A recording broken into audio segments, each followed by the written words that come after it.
प्यारे साथियों, AKS exam गुरु channel में आपका स्वागत है और हम पढ़ेंगे बाल विकास और शिक्षा शास्त्र। काफी महत्वपूर्ण है यूपी टेट सुपर टेट के लिए और बहुत ही बेहतरीन कॉन्सेप्ट के साथ हम पढ़ने वाले हैं इस क्लास को।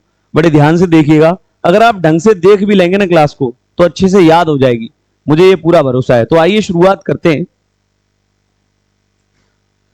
तो सबसे पहले बात करेंगे हम भारत में जो बाल विकास के अध्ययन की शुरुआत हुई वो सन 1930 से हुई है। इससे पहले बाल विकास के बारे में हमारे यहाँ कॉन्सेप्ट का कोई इस कॉन्सेप्ट का कोई अध्ययन नहीं होता था। तो बाल विकास के अध्ययन की जो शुरुआत है सन 1930 में कोलकाता विश्वविद्यालय से गिजुभाई बधेका के प्रयासों से हुई। गिजुभाई बधेका ने जो है प्रयास किया बाल विकास के अध्ययन का कि यहां पे ये जो पढ़ाया जाए, कोलकाता विश्वविद्यालय में सबसे पहले इसकी शुरुआत की गई। ठीक है, अब हम पढ़ लेते हैं कि इसकी परिभाषा क्या है, आखिरकार बाल विकास होता क्या है। तो बाल विकास की परिभाषा हम क्रो एंड क्रो के अनुसार देखते हैं। उन्होंने कहा बाल विकास वह वैज्ञानिक अध्ययन है, बाल विकास वह वैज्ञानिक अध्ययन है जिसमें गर्भावस्था के प्रारंभ से किशोरावस्था के प्रारंभ तक होने वाले विकास का अध्ययन किया जाता है। बाल विकास में कहां से लिया है इन्होंने? गर्भावस्था के प्रारंभ से और कहां तक? किशोरावस्था के एंड तक। जो भी विकास होता है, जो भी परिवर्तन हो रहे हैं, उन सब का अध्ययन क्या कहलाता है? बाल विकास कहलाता है। ठीक है, क्रो एंड क्रो के अनुसार यह परिभाषा थी। ठीक है, इसके बाद आता है अभिवृद्धि। अभिवृद्धि ये वृद्धि ही है, बस साइकोलॉजी में से अभिवृद्धि पढ़ते हैं। अभिवृद्धि और विकास, अभिवृद्धि और विकास का कॉन्सेप्ट लेते हैं कि वृद्धि क्या है और विकास क्या है, दोनों को क्लैरिफाई करते हैं। तो अभिवृद्धि की बात की जाए तो अभिवृद्धि शारीरिक अंगों में होने वाली वृद्धि है। अभिवृद्धि क्या है? जो शारीरिक अंगों में वृद्धि होती है। ठीक है, शारीरिक अंग, हमारी बॉडी में जो वृद्धि हो, हमारा शरीर लंबाई इसकी बढ़ रही है। ठीक है, घट रही, मतलब सॉरी घटती तो नहीं। ठीक है, जो लंबाई बढ़ रही है, वजन बढ़ रहा है। ठीक है, ये परिधि बढ़ रही है सिर की। बच्चा होता है छोटा सा तब उसकी सिर की परिधि कम होती है, बड़ा होता है तो इसकी परिधि बढ़ती है। तो ये जो अंगों में परिवर्तन होता है, अंगों में जो वृद्धि होती है, इसी को हम अभिवृद्धि कहते हैं। जबकि मनुष्य की संपूर्ण विशेषताओं जैसे शारीरिक, मानसिक, संवेगात्मक और सामाजिक, ठीक है, सभी विशेषताओं में जो परिवर्तन होता है उसी को हम विकास कहते हैं। विकास बड़ा टर्म है। ठीक है, विकास के अंतर्गत ही वृद्धि आती है। विकास का संबंध अभिवृद्धि से होता है। तो अभिवृद्धि शारीरिक अंगों में परिवर्तन या वृद्धि है। और विकास की बात करें तो विकास क्या है? मनुष्य की जो विशेषताएं हैं, शारीरिक, मानसिक, संवेगात्मक, सामाजिक, इनमें जो परिवर्तन हो रहा है वो उसका विकास है। अभिवृद्धि को और क्लैरिफाई करने के लिए हमने और कॉन्सेप्ट लिया, जैसे शरीर के अंगों में भार में, आकार में जो वृद्धि होती है उसी को हम अभिवृद्धि कहते हैं। ठीक है, यानी शरीर के अंगों में भार में, आकार में वृद्धि जो होती है ना, उसी को हम अभिवृद्धि कहते हैं। इस वृद्धि को मेजर किया जा सकता है, मापा जा सकता है। ठीक है, यानी कि भार मापा जा सकता है, लंबाई नापी जा सकती है ना, आकार नापा जा सकता है। तो ये जो है वृद्धि है, इसे मापा तोला जा सकता है, जैसे लंबाई, वजन और सिर की परिधि। ठीक है, इनको मेजर कर सकते हैं, माप सकते हैं आसानी से, तो इसे हम कहते हैं अभिवृद्धि। ठीक है बेटा, नेक्स्ट बात करेंगे हम विकास की। विकास क्या है भाई? तो देखो, विकास का संबंध अभिवृद्धि से होता है। विकास का संबंध अभिवृद्धि से, बिना अभिवृद्धि के विकास नहीं हुआ। मतलब ये कॉन्सेप्ट इसके अंदर है, विकास अभिवृद्धि का दोनों का संबंध होता है। तो विकास का संबंध अभिवृद्धि से है। जैसे हड्डियों की लंबाई में वृद्धि होती है, ठीक है, वृद्धि हो रही है। अच्छा, वृद्धि होकर जब ये बढ़कर के मजबूत हो जाती हैं, पहले शुरुआत में बहुत लचीली हड्डियां होती हैं बच्चे की, और जब वो वृद्धि करते करते पहुंचती हैं, जब 18-20 की एज में पहुंच जाता है शिशु, 18-20 से की एज में जाकर के पुरुष बन जाता है, वयस्क हो जाता है, तब उसकी हड्डियां परिपक्व हो जाती हैं, तो वो डेवलप्ड हो जाती हैं, उसे कहते हैं विकास। तो यह विकास कहलाता है। जब जो हड्डियां हैं वो वृद्धि होकर के वो एकदम मजबूत हो जाती हैं लास्ट में, तो हम उसे कहते हैं विकास।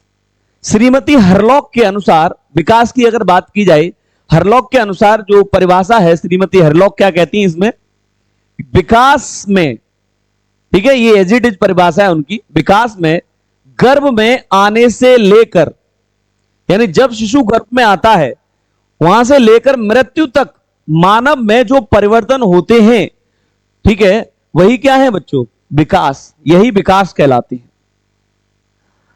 जो मुख्यतः 4 प्रकार के होते हैं। अब जो परिवर्तन होते हैं उसमें 4 प्रकार के परिवर्तन होते हैं। क्या कह रहे हैं, आकार में परिवर्तन, आकार में परिवर्तन, भाई शिशु छोटा होता है फिर उसके बाद में उसकी लंबाई में वृद्धि, उसका आकार बढ़ता जाता है, वो आकार में परिवर्तन है। अनुपात में परिवर्तन, अनुपात का मतलब है पहले जो, जब वो सोचता है ना, पहले जो कल्पना बच्चे के अंदर जो पहले सोचने की जो होती है शक्ति, वो काल्पनिक ज्यादा होती है, कल्पनाओं में ज्यादा जीता है बच्चा।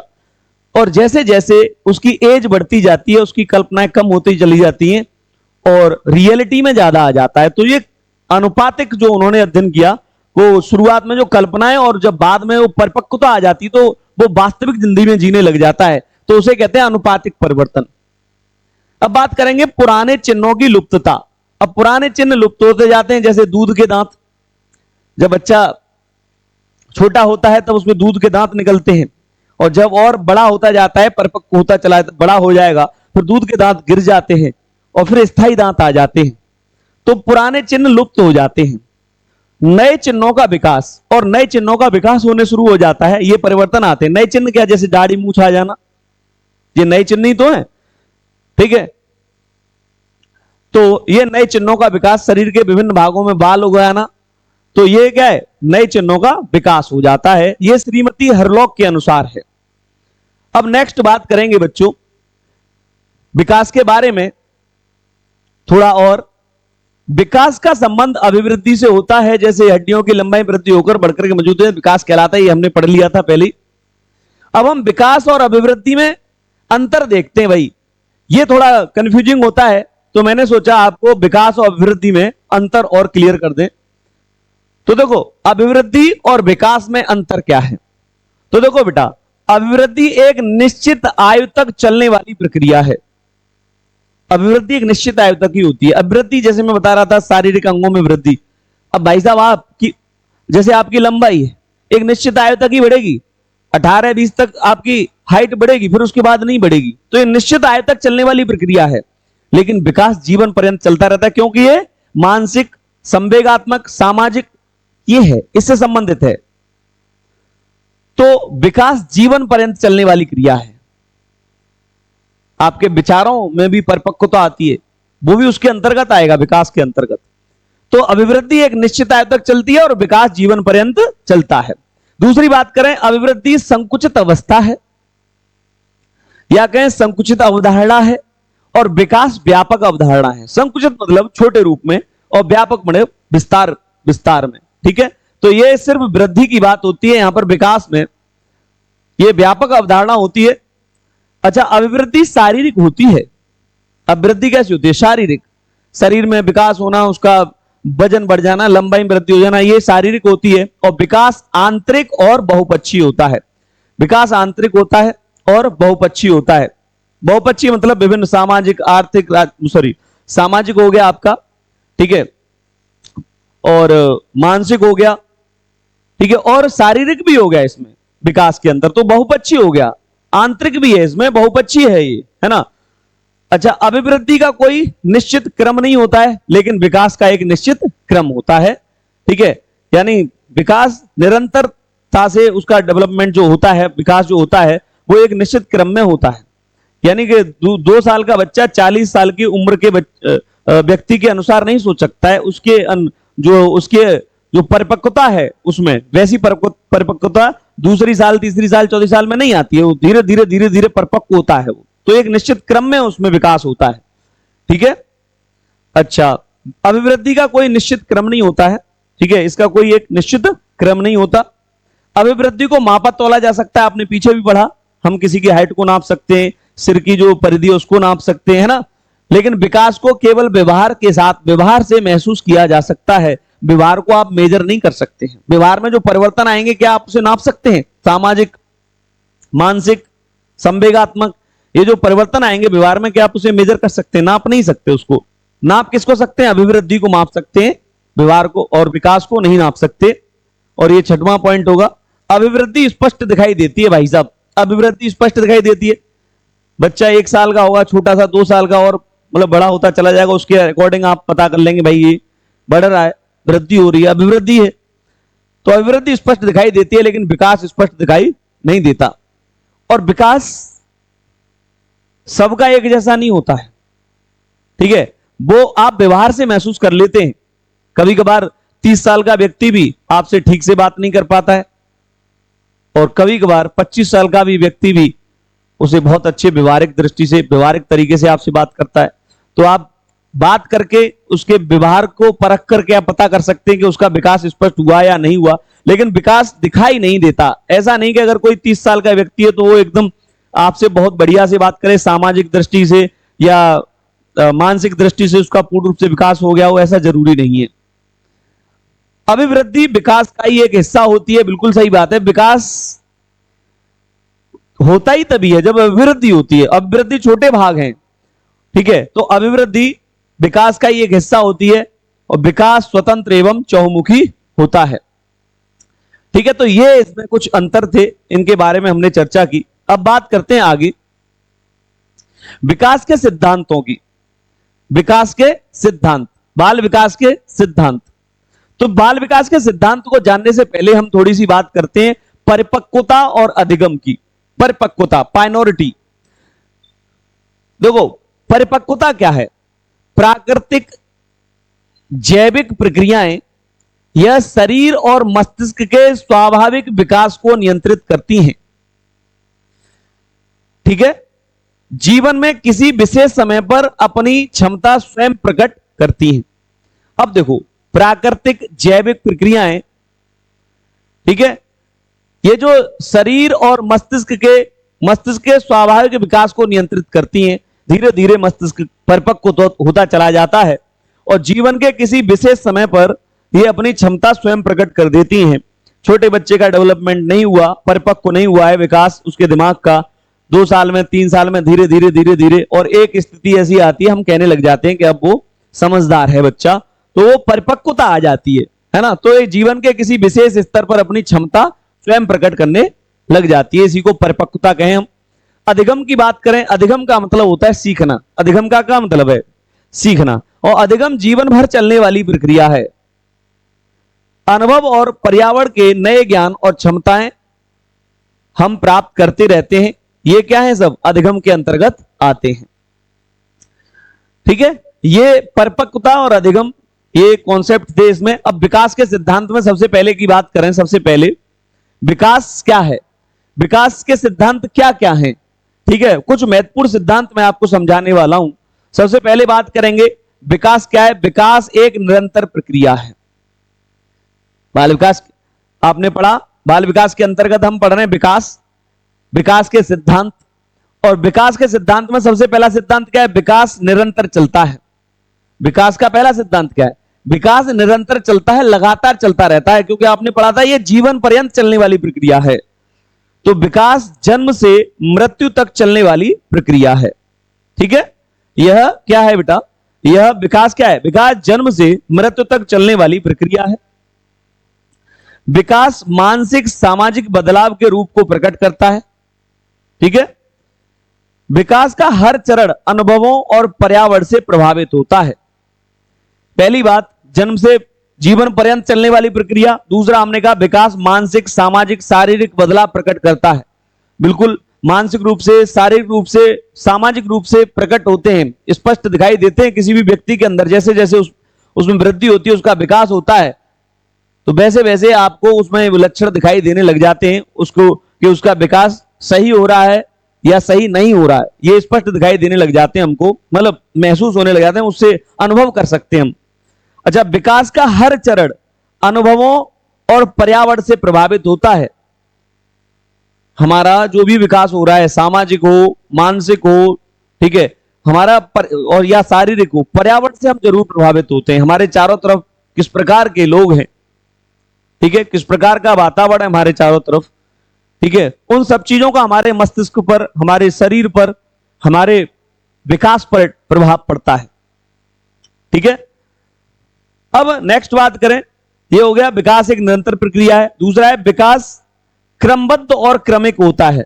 विकास कैसा होता है? क्रमिक और क्रमबद्ध, यानी विकास सुसंगत होता है। ठीक है, कैसे होता है क्रमिक रूप से सुसंगत? कैसे होता है? पहले बच्चा खड़ा होता है, पहले खड़ा होना शुरू होता है, नहीं वो रेंगता है, खड़ा होता है, फिर तब चलना शुरू करता है। ठीक है, बच्चे पहले खड़े होते हैं, चलना सीखते हैं, फिर दौड़ते भी हैं। तो ये क्रमिक है, ऐसा नहीं कि बच्चा पैदा हुआ फिर सीधा दौड़ेगा, फिर उसके बाद सीखेगा चलना, फिर उसके बाद खड़ा होना सीखेगा, ऐसा तो है नहीं, या फिर कुछ भी, यानी एक क्रम से चलता है। तुरंत क्या होता है भाई, बच्चा पहले तो पूरे शरीर को ही हिलाता है, जब छोटा सा बिल्कुल होता है तब तो हाथ पैर चलाता है, शरीर हिलाता है, फिर उठना बैठना सीखता है, चलना शुरू करता है, मतलब पहले खड़े होना सीखता है, फिर चलना, फिर दौड़ना, तो क्रम से चलता है। विकास क्या है? क्रमबद्ध और क्रमिक होता है। शारीरिक विकास में भी क्रम रहता है, जैसे शारीरिक विकास में भी कैसा रहता है? क्रम से वृद्धि होती है, सिर, हाथ और फिर पैर।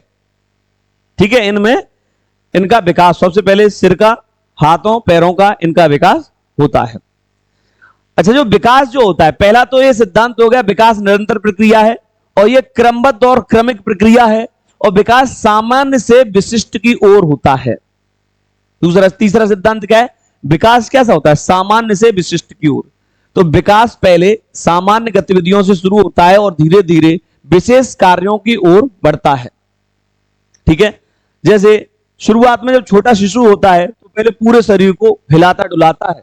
ठीक है, किसी चीज को पकड़ना चाहता है तो पूरा शरीर लाएगा, लेकिन जब जैसे ही वो वृद्धि कर लेता है, उसका विकास हो जाता है, वैसे ही चीजों को आराम से पकड़ना शुरू कर देता है।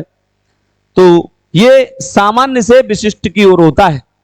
ठीक है ना, एकदम से वो पेन पकड़ना नहीं आता, उसे पहले ऐसे पकड़ता है पेन को भी, फिर आप सिखाते हो कैसे पकड़ना है तो फिर ऐसे पकड़ेगा, कैसे भी पकड़ लेगा, है ना, फिर उसके बाद में प्रॉपरली पकड़ना सीख जाएगा। तो हम कह सकते हैं कि पहले नॉर्मली सामान्य प्रक्रिया है, सामान्यतः आप किसी भी चीज को ऐसे पकड़ेंगे और विशिष्ट तरीके से ऐसे पकड़ेंगे, क्योंकि लिखना है आपको। तो इस प्रकार से सामान्य से कैसे चलता है विकास? विशिष्ट की ओर चलता है। विकास की दर में भिन्नता, अगला है इसका सिद्धांत, विकास की दर में भिन्नता होती है।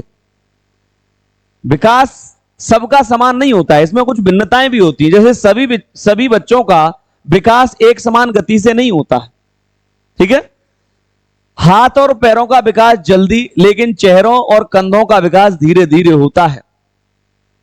जैसे ही युवावस्था में आते हैं तो कंधे चौड़े हो जाते हैं। ठीक है, तो ये क्या है? इनका विकास बाद में होता है, पहले किसका होता है? हाथ पैरों का विकास जल्दी होता है। राइट। अच्छा, परिपक्वता और अधिगम पर निर्भरता, जो विकास है उसकी परिपक्वता और अधिगम पर भी निर्भरता होती है।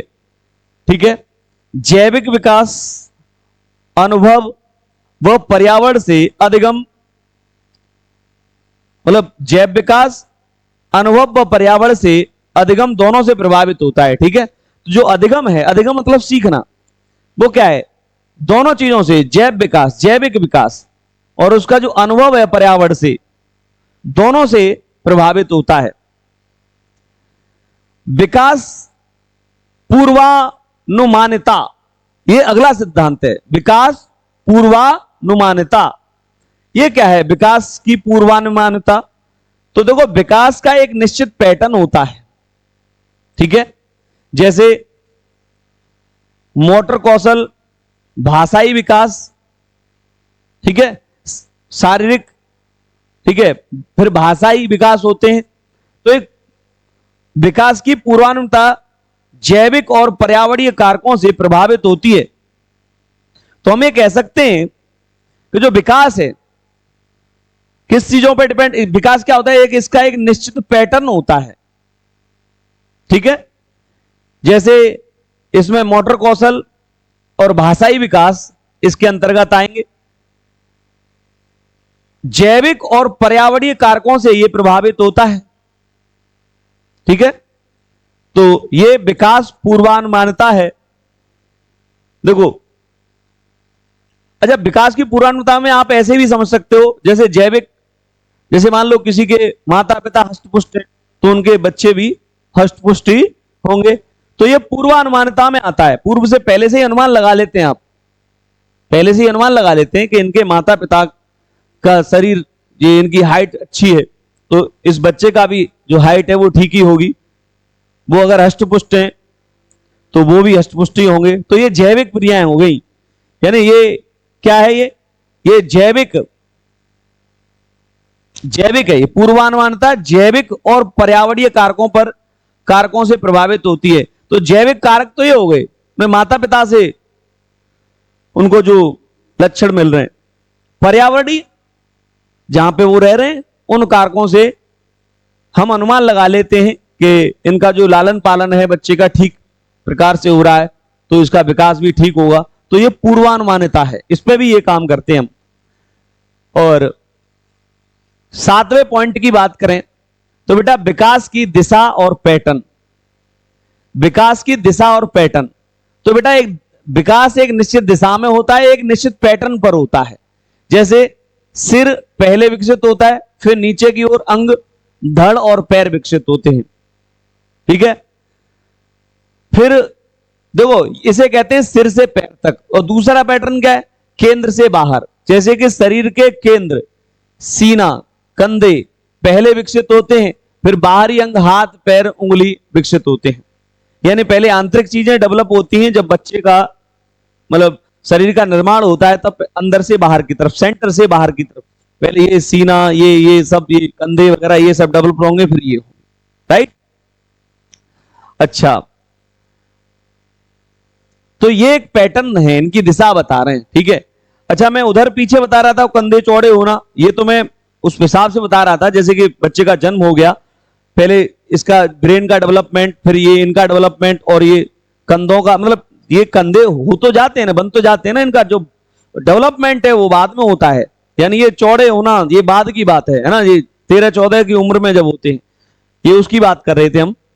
तो लेकिन विकास की दिशा की बात कर रहे हैं, तो ये बनना, जब शरीर का विकास होता है, निर्माण होता है, तब की बात हो रही है। तो सबसे पहले सिर विकसित होता है, फिर नीचे के और जो अंग हैं वो सब अंग विकसित होते हैं, ठीक है। और जो विकास है वो सेंटर से बाहर की ओर, यानी शरीर के केंद्र, सीना, कंधे पहले विकसित होते हैं, फिर बाहरी अंग, हाथ, पैर, अंगुलियां विकसित होते हैं। अच्छा, सामाजिक अपेक्षाएं, क्या विकास इन पे भी डिपेंड करता है, सामाजिक अपेक्षाओं पर भी? तो विकास में समाज के नियम, परंपराएं, मूल्य भी महत्वपूर्ण भूमिका निभाते हैं, ठीक है। क्यों? क्योंकि भाई देखो, समाज के अंदर व्यक्ति रहता है और समाज से ही सारी चीजें सीखता है, ठीक है। तो जैसे वो समाज में देखेगा चीजों को, विकास में समाज के नियम, सामाजिक नियम जब शुरू से ही सिखाया जाता है कि ये बेटा गलत बात है और ये अच्छी बात है ना। कोई गाली देता है तो गाली देने से उसे रोका जाता है कि ये नियम के विरुद्ध है, ऐसे लोग मतलब ये सामाजिक नहीं है, तो उनके विरुद्ध उसको समझाया जाता है कि ये नहीं करना है आपको। तो ये उसके अंतर्गत आएगा कि नहीं आएगा? तो सामाजिक अपेक्षाएं, जो समाज की अपेक्षाएं हैं, उन पे भी वो उसे खरा उतरना है, तभी भी विकास, तब वो तभी कहेंगे कि इसका विकास हुआ है। नहीं तो भाई कोई उल्टे सीधे प्रकार से, जैसे मान लो किसी के अंदर गलत आदतें लग गई तो हम कह देते हैं कि ये सामाजिक व्यक्ति नहीं रहा है ना। गालियां दे रहा है, किसी की मारपीट कर रहा है, किसी की बिना वजह लड़ रहा है, ठीक है, चोरी कर रहा है, क्या कुछ भी, बहुत सारे उसे गलत उसके ऊपर उसका वो हो गया है, तो हम क्या कह सकते हैं कि उसका जो विकास है वो ठीक प्रकार से नहीं हुआ है। सामाजिक अपेक्षाएं भी इसमें मैटर करती हैं। हम अगर वो व्यक्ति समाज के अनुसार चलता है तो हम कहेंगे ये बच्चा, इसका विकास ठीक हुआ है, हम ये कह सकते हैं। तो सामाजिक अपेक्षाएं भी इसमें महत्वपूर्ण भूमिका निभाती हैं। तो विकास में समाज के नियम, परंपराएं, समाज की जो परंपराएं होती हैं, समाज के मूल्य हैं, ठीक है, उन सबको हमको लेके चलना पड़ेगा। अगर आप उनको नहीं लेके चलोगे तो ये मान लिया जाएगा कि आपका कोई बुद्धि का कोई विकास नहीं हुआ है ना। तो बच्चे सामाजिक व्यवहार से सीखते हैं, जैसे सम्मान और सहयोग, है ना। आप किसी का सम्मान करेंगे बच्चे के सामने, बच्चा भी सीखेगा उससे, है ना। सहयोग करना, हेल्प करना दूसरों की, ये सब कहां से सीखते हैं? सामाजिक, समाज से सीखते हैं। तो ये सामाजिक अपेक्षाएं भी हैं इसी से। अब ये चीजें उसके अंदर विकसित होंगी तो विकास हुआ कि नहीं हुआ उसका, तो ये भी विकास में महत्वपूर्ण भूमिका निभाता है। और विकास में खतरे की अगर बात करें तो शारीरिक, मानसिक और पर्यावरणीय खतरों से विकास प्रभावित हो सकता है। जैसे, ठीक है, उपेक्षा कर देने का मतलब यह हुआ कि उसे नेग्लेक्ट कर देना, ठीक है। जैसे परिवार में कोई भी डिसीजन लिया जा रहा है, उससे उसका कोई सहयोग, मतलब उसको अलग थलग कर देना, उससे कोई पूछना नहीं, बताना कुछ नहीं, तो उसे अपने आप को अलग महसूस लगेगा, तो ये उसकी उपेक्षा हो गई। तो हम ये कह सकते हैं कि समाज में, मतलब या परिवार में उपेक्षा कर देना किसी की, तो उसके विकास पर नेगेटिव इंपैक्ट पड़ेगा इसका। तनाव दूसरा होता है, एक तनाव, टेंशन। जब उस पर तनाव रहेगा, उसका विकास, डेवलपमेंट जो है वो ठीक प्रकार से नहीं हो पाएगा। और इन चीजों का बेटा उस पर क्या पड़ता है, नकारात्मक प्रभाव पड़ता है, तनाव और उपेक्षा, ठीक है। विकास में ये खतरे हैं, नेगेटिव इंपैक्ट देते हैं, ठीक है। तो ये थे आपके विकास के कुछ अवस्थाएं। विकास के विभिन्न आयाम और अवस्थाओं की बात करते हैं। पहले हमने पढ़ा था यहां पर विकास की जो, अब सॉरी, यहां से कहां था हमारा विकास के सिद्धांत। अब हम बात करेंगे विकास के विभिन्न आयाम और अवस्थाएं। तो सबसे पहले रॉस के अनुसार देख लीजिए, रॉस ने इसको अपने हिसाब से कैटेगराइज किया है। शैशवावस्था कब से कब तक होती है? उन्होंने कहा जन्म से लेकर के 3 वर्ष की उम्र तक शैशवावस्था होती है। पूर्व बाल्यावस्था 3 से 6 तक, 3 से 6 तक की उम्र में क्या माना जाता है? पूर्व बाल्यावस्था, मतलब शैशवावस्था जन्म से 3 वर्ष की उम्र तक, पूर्व बाल्यावस्था 3 से 6 वर्ष तक की उम्र तक, उत्तर बाल्यावस्था 6 से 12 और किशोरावस्था 12 से 18। इसको उन्होंने अपने हिसाब से कैटेगरी में बांटा है, रखा है। ईबी हरलॉक के अनुसार क्या है? गर्भावस्था, सबसे पहला इन्होंने स्टेज रखी गर्भावस्था, यानी जब भी मां गर्भ धारण करती है, जब तक बच्चे का जन्म नहीं हो जाता है तब तक हम उसे गर्भावस्था कहते हैं। दूसरा शैशवावस्था, शिशु कब रहता है, इन्फेंट कब रहता है बच्चा?